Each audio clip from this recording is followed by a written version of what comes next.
Supreme Court just changed Australia's gun laws, and in 2026, every PAL holder and licensed firearm owner could be affected. Some Australians may face stricter storage rules, new renewal checks, and penalties most people still don't know about. In this video, I'm breaking down the 8 biggest changes that could impact your license, your firearms, and your legal rights. And trust me, number 7 is something thousands of gun owners are completely unprepared for. Stay until the end because one mistake could cost you your license faster than ever before. And if you're an Australian who wants real updates on age pension payments, pension crisis warnings, government changes, and important rights that affect everyday Australians, subscribe now. This channel is built for people like you, not the mainstream media. If you hold a firearms license in Australia right now, I need you to stop whatever you are doing and pay close attention, because the rules of the game have fundamentally changed. And I don't mean a minor tweak here or a small administrative update there. I mean the most sweeping, the most aggressive, and the most consequential overhaul of Australian firearms law in 30 years. Not since John Howard stood up after the Port Arthur massacre in 1996 and reshaped this country's relationship with guns has anything this significant landed on the desk of every single license holder in Australia. The landscape you knew, the renewal cycles you planned around, the collection you built carefully over years, the clubs you attended, the storage you set up, all of it is being redefined. And whether you are a lifelong hunter, a competitive shooter, a farmer who relies on firearms as working tools, or someone who inherited a rifle from your grandfather, you are affected. Every single one of you. So let's walk through what has actually happened, why it happened, and what it means for you right now in 2026. It began on a Sunday evening at Bondi Beach in December 2025 during a Hanukkah celebration. A father and son, both of whom held valid, legally issued firearms licenses, opened fire on a crowd of people, killing 15 and injuring dozens more. The weapons used were legally owned. The licenses were current. Everything was, on paper, within the law. And that is precisely what shook the nation to its core. Because for decades, Australians had been reassured that their system worked. That the 1996 reforms had created a framework so robust, so carefully designed, that tragedies of that magnitude were simply not supposed to happen here anymore. Bondi shattered that confidence in a single night. Within 24 hours, Prime Minister Anthony Albanese was standing in front of cameras declaring that firearms licenses should not be in perpetuity, that circumstances change, that people can be radicalized over time, and that the government was prepared to take whatever action necessary. Within 48 hours, a national cabinet meeting had been convened, and within weeks, legislation was being rushed through parliaments at both the federal and state level with a speed that left many license holders barely any time to process what was coming. So let us process it together, right now, piece by piece. The first thing you need to understand is the license renewal cycle, because this is changing immediately and it is going to affect your planning in a very direct, very practical way. For years, your firearms license ran on a 5-year cycle. You renewed it, you paid the fee, and you had 5 years of relative administrative peace before you had to go through the process again. That is over. Under the new framework, license terms are being cut from 5 years down to 2 years. That means you will be going back through the renewal process more than twice as often as before. And before you dismiss that as just a bit of extra paperwork, understand what renewal under the new system actually involves. It is not simply ticking a box and paying a fee. It now includes a security check under the AusCheck system, the same background check framework used for airport workers and government contractors. That check will look not just at your criminal history, but at a much wider picture of your circumstances. Legal experts who have been reviewing the new laws have warned that the renewed scrutiny could flag things that previously went unnoticed. A mental health incident from a decade ago, a domestic dispute that appeared in records, a behavioral pattern picked up somewhere in the system. And here's the part that should concern every license holder deeply. If a police commissioner decides to revoke your license under the new framework, that decision is final.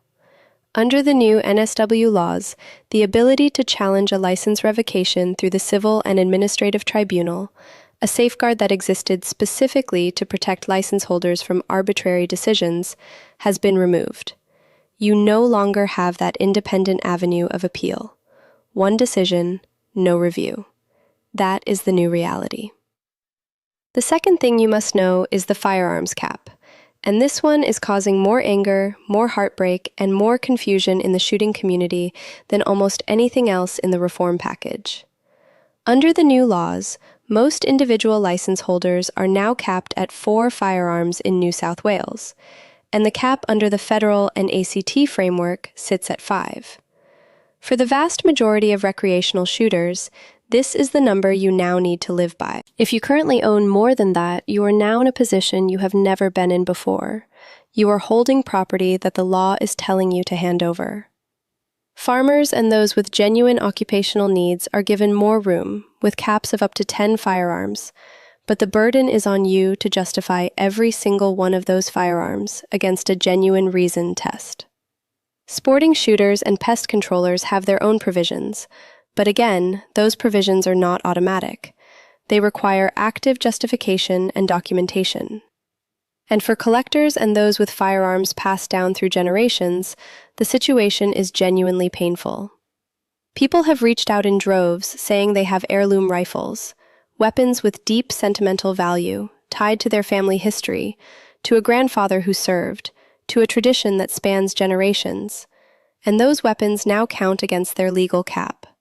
There is no grandfather clause. There is no heritage exemption. The cap is the cap. The third thing, and it connects directly to that cap, is the National Gun Buyback Scheme.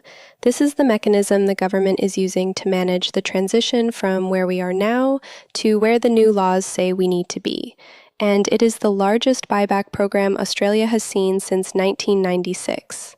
When Howard launched the original buyback after Port Arthur, roughly 650,000 firearms were collected and destroyed. The Albanese government is expecting this new program to exceed that scale significantly, given that there are now an estimated 4 million registered firearms in Australia, a figure that is, remarkably, higher than it was before the 1996 reforms.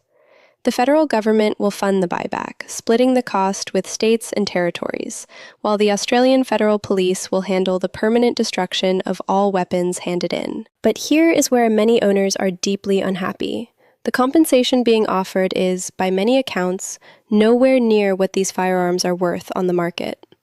Legal experts working with firearms owners have described scenarios where someone who has spent $20,000 building a legitimate collection over many years might receive as little as $5,000 back through the scheme. There is no clear, transparent market rate valuation framework. The pricing is not what most owners would consider fair. And unlike selling a firearm privately, there is no negotiating with the buyback. You take what is offered, or you find yourself holding an illegal number of weapons.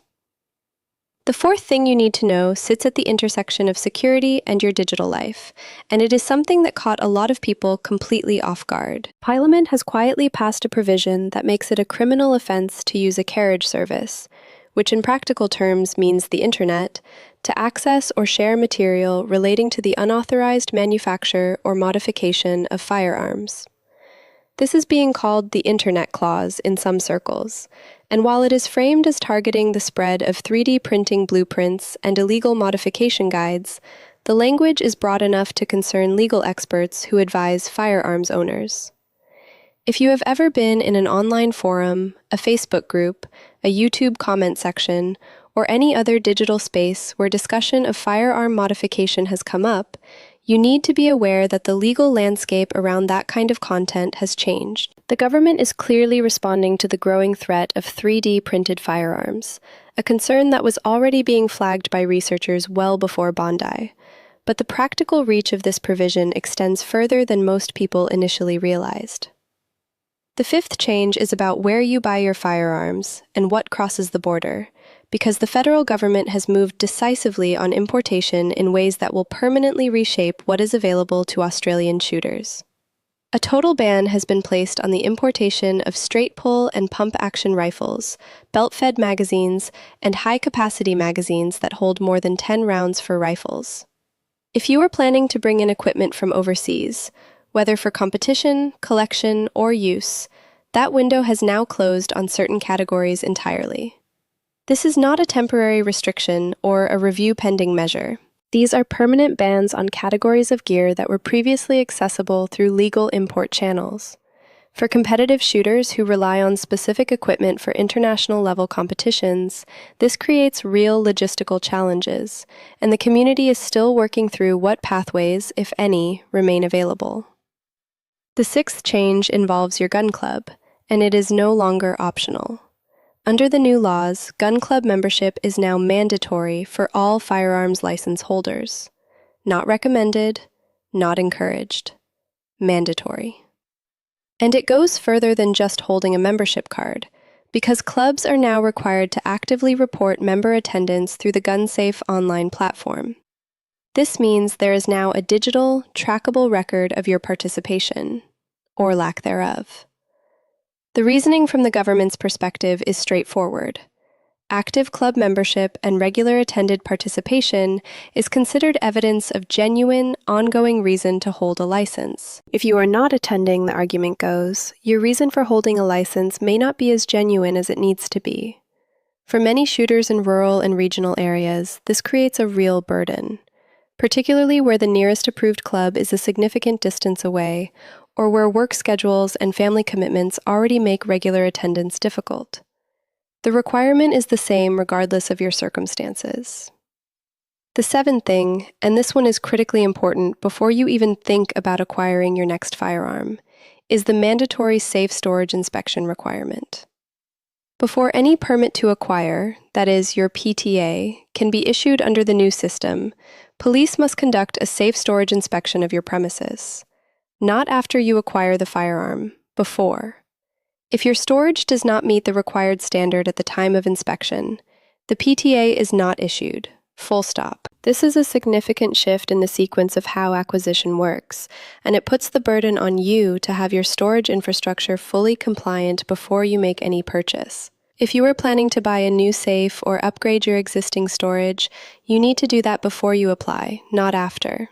The Firearms Registry is reportedly adding resources to handle the volume of inspections this will generate, but given the sheer number of license holders in Australia, nearly 1 million across all states and territories, wait times are expected to be significant as the system scales up. And the eighth thing, the one that ties all of these threads together into one overarching reality, is this: the comprehensive audit of existing firearms licenses that is now underway. As the new reforms roll out, police in every state and territory are going back through the records of current license holders with fresh eyes and new tools. The AusCheck security framework is being applied retrospectively.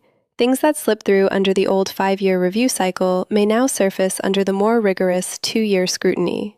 People who have held licenses without incident for decades are finding that their histories are being re-examined in light of new criteria. And the practical consequence of all of this, the audit, the tighter security checks, the cap, the buyback, the storage inspections, the mandatory club participation, the shorter license terms, is that the total number of licensed firearms owners in Australia is expected to decline meaningfully over the next 2 years as the reforms bite. None of this was designed to be easy on license holders. The government has been explicit about that. This is a deliberate, systemic tightening of who gets to hold a firearms license in Australia, on what terms, and for how long. The Bondi Massacre provided the political catalyst, but the trajectory was already there. The Australia Institute had already flagged in a 2025 review that the number of registered firearms had grown by roughly 25% since 1996, and that emerging threats like 3D printed weapons required a regulatory response. What Bondi did was compress what might have been years of incremental reform into weeks of emergency legislation. If you are a license holder watching this, the single most important thing you can do right now is get informed about the specific laws in your state, because while the national framework sets the direction, the implementation details vary across jurisdictions.